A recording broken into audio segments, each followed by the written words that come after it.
ദൈവനാമത്തിൽപ്പെടുമാറാകട്ടെ. അനുഗ്രഹമായ നല്ല പ്രഭാതത്തിനായി നന്ദിയോടെ ദൈവത്തിന് സ്തോത്രം ചെയ്യാം. എല്ലാവരെയും കർത്താവിൻ്റെ നിസ്തുല്യ സ്നേഹത്തിൽ പ്രഭാത ധ്യാനത്തിലേക്ക് സ്വാഗതം ചെയ്യുന്നു. ഇന്ന് നമുക്ക് ധ്യാനിക്കേണ്ട ഭാഗം, ക്രിസ്ത്യാനികൾ ഒരിക്കലും സത്യസന്ധത മാറരുത്.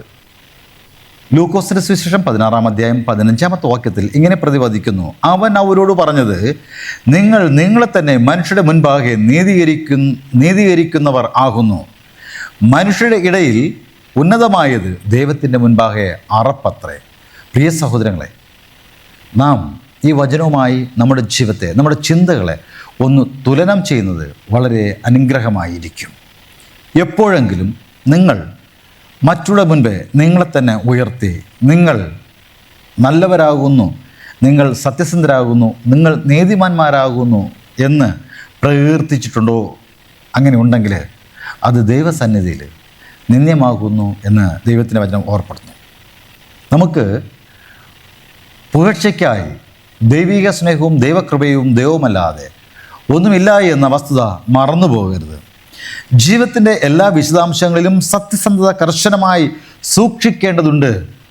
ആ സത്യം മറന്നു പോകരുത്.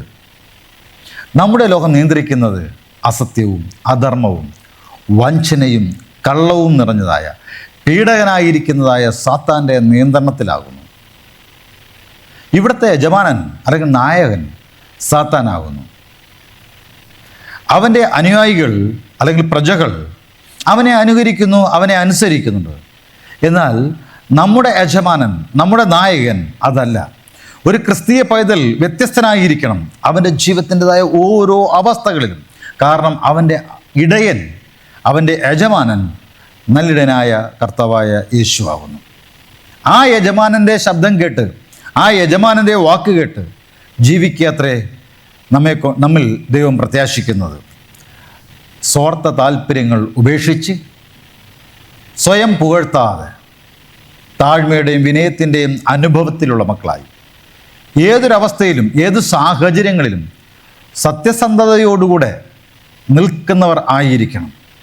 പ്രയാസങ്ങളോ പ്രതികൂലങ്ങളോ പ്രതിബന്ധങ്ങളോ വന്നാലും അവിടെ ഒന്നും തന്നെ തളർന്നു പോകാതെ സത്യത്തിൽ ഉറച്ചു നിൽക്കുന്നുവെങ്കിൽ, ശത്രു എത്ര ശക്തനാകുന്നുവെങ്കിലും അവൻ്റെ ശക്തി ക്ഷയിക്കും. അന്നാളിൽ നിന്നിലെ സത്യം ജ്യോതിസായി പ്രകാശപൂർണമായിരിക്കും. അതായിരിക്കണം നിൻ്റെ വിശ്വാസമെന്ന് പറയപ്പെടുന്നത്. നിങ്ങളുടേതായ തൊഴിൽ മേഖലകളിൽ, നിങ്ങളുടെ ബിസിനസ് മേഖലകളിൽ, നിങ്ങളുടെ കൂട്ട് ഇടപാടുകളിൽ, എവിടെയായിരുന്നാലും ഒരു സത്യസന്ധതയുള്ളതായ വ്യക്തിയായിരിക്കുക എന്ന് പറയുന്നത് അത്ര നിസ്സാരമായ കാര്യമല്ല എന്നുകൂടെ ഓർത്തിരിക്കുക.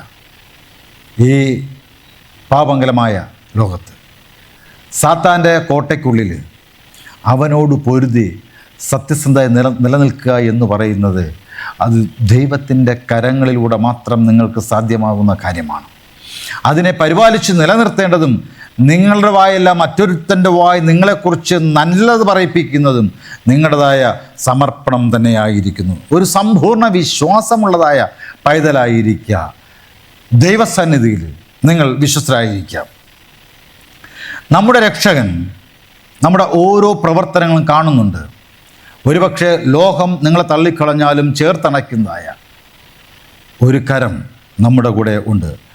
ഏറ്റവും ചെറിയ കാര്യങ്ങളിൽ നിങ്ങൾ വിശ്വസ്തരായാൽ ദൈവം നിങ്ങളെ വലിയ വലിയ കാര്യങ്ങളിൽ കാര്യസ്ഥന്മാരാക്കി തീർക്കുമെന്ന് ദൈവത്തിൻ്റെ വചനം പറയും. ലൂക്കോസിൻ്റെ സുവിശേഷം 16-ാം അധ്യായം 10-ാമത്തെ വാക്യത്തിൽ നമുക്ക് കാണുവാൻ സാധിക്കുന്നുണ്ട്. ഒരു ചെറിയ കാര്യത്തിൽ നിങ്ങൾ നിസ്സാരമായി ഇടപെടുന്നുവെങ്കിൽ നിങ്ങളെ വലിയ കാര്യങ്ങൾ ഏൽപ്പിക്കുകയില്ല. ഒരു ചെറിയ കാര്യത്തിൽ നിങ്ങൾ വിശ്വസ്തയോടുകൂടെ പ്രവർത്തിക്കുന്നുവെങ്കിൽ വലിയ കാര്യങ്ങളെ നിങ്ങൾ ഏൽപ്പിക്കും. ഒരു ചെറിയ കാര്യം നിങ്ങൾ ആത്മാർത്ഥതയോടെ ചെയ്യുന്നുവെങ്കിൽ അത് വലിയ കാര്യങ്ങൾ ദൈവം നിങ്ങളെ ഏൽപ്പിക്കുന്നതായിരിക്കും. നിങ്ങളുടെ കുടുംബത്തിലായിരുന്നാലും സമൂഹത്തിലായിരുന്നാലും അതിലപ്പുറമായി ദൈവത്തിൻ്റെ സന്നിധിയിൽ നിങ്ങളെ ഒരു ചെറിയ കാര്യം ഏൽപ്പിക്കും. ഒരുപക്ഷെ നിങ്ങളുടെ ചിന്തകളിൽ അത് ചെറുതാകുന്നുവെങ്കിൽ ദൈവസന്നിധിയിൽ അത് വലുതാകുന്നു എന്ന കാര്യം മറന്നു പോകരുത്. ദൈവത്തിന് നിങ്ങളല്ലെങ്കിൽ മറ്റൊരു വ്യക്തിയെ കൊണ്ട് ചെയ്യിപ്പിക്കാം. എന്നാൽ ദൈവം നിങ്ങളെ തിരഞ്ഞെടുക്കുന്നത് നിങ്ങൾ ദൈവത്തിന് പ്രത്യേകത ഉള്ളത് കൊണ്ട് തന്നെ ആകുന്നു എന്ന വസ്തുത മറന്നു പോകരുത്. ദൈവത്തിൻ്റെ ജനം എന്നും സത്യസന്ധത ഉള്ളവരായിരിക്കണം. ഏതൊരു കാരണത്തിലും ചെറിയൊരു വ്യതിയാനം പോലും പാടില്ല. അത് മറന്നു പോകരുത്. ആ ഒരു ചെറിയ വ്യതിയാനം നിങ്ങളുടെ ജീവിതങ്ങളെ മാറ്റിമറിക്കുന്നതായി കാണാൻ സാധിക്കുന്നുണ്ട്. നിരന്തരം സത്യത്തോട് ചേർന്ന് നിൽക്കുന്നവൻ സകലരുടെയും ആത്മവിശ്വാസം നേടും. സഭയിലെ കൂട്ടുവിശ്വാസികൾ, സഹവിശ്വാസികൾ മാത്രമല്ല സമൂഹത്തിലുള്ളവരുടെയും നല്ല ഖ്യാതി പ്രാപിക്കുവാൻ നിങ്ങൾക്ക് കഴിയും. ആയതിനാൽ പ്രിയ സഹോദരങ്ങളെ, ദൈവം നൽകിയിരിക്കുന്നതായ ഈ ജീവിതത്തിൽ ഓരോ നിമിഷവും സത്യസന്ധരായി സംസാരിക്കുവാനും പ്രവർത്തിക്കുവാനും ഇടപെടുവാനും ശീലിക്കുക. ഇന്നലകളെ മറക്കുക. ഇന്ന് നമുക്ക് ദൈവത്തിന് നമ്മെ തന്നെ സമർപ്പിക്കാം. ദൈവത്തോട് തൻ്റെ ആത്മാവിനായി പ്രാർത്ഥിക്കാം. സ്വർഗീയ പിതാവേ, നല്ല ദൈവമേ, അനുഗ്രഹമായ നല്ല നിമിഷങ്ങൾക്കായി സ്തോത്രം. കർത്താവേ, കഴിഞ്ഞ നാളുകളിൽ ചിലപ്പോൾ ഞങ്ങളുടേതായ സംസാരങ്ങൾ, ഞങ്ങളുടെ പ്രവർത്തനങ്ങൾ, ഞങ്ങളുടെ സഹകരണങ്ങൾ ദൈവഹിതത്തിനൊത്തവണ്ണം അല്ലാതായിട്ടുണ്ട്.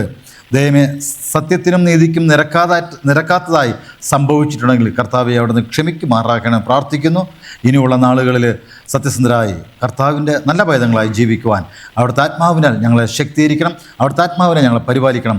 അവിടുത്തെ ആത്മാവിനാൽ അവിടെ നിറയ്ക്കപ്പെടണം. അവിടുത്തെ പരിശുദ്ധാത്മാവിൻ്റെ നിയന്ത്രണത്തിൽ അവിടുത്തെ മക്കളെ അവിടെ നിന്ന് കാത്തു പരിപാലിക്കണം. യേശുവിൻ മഹത്വമുള്ള നാമത്തിൽ അപേക്ഷിക്കുന്നു. പ്രാർത്ഥന കേൾക്കണം നല്ല പിതാവേ. ആമേൻ.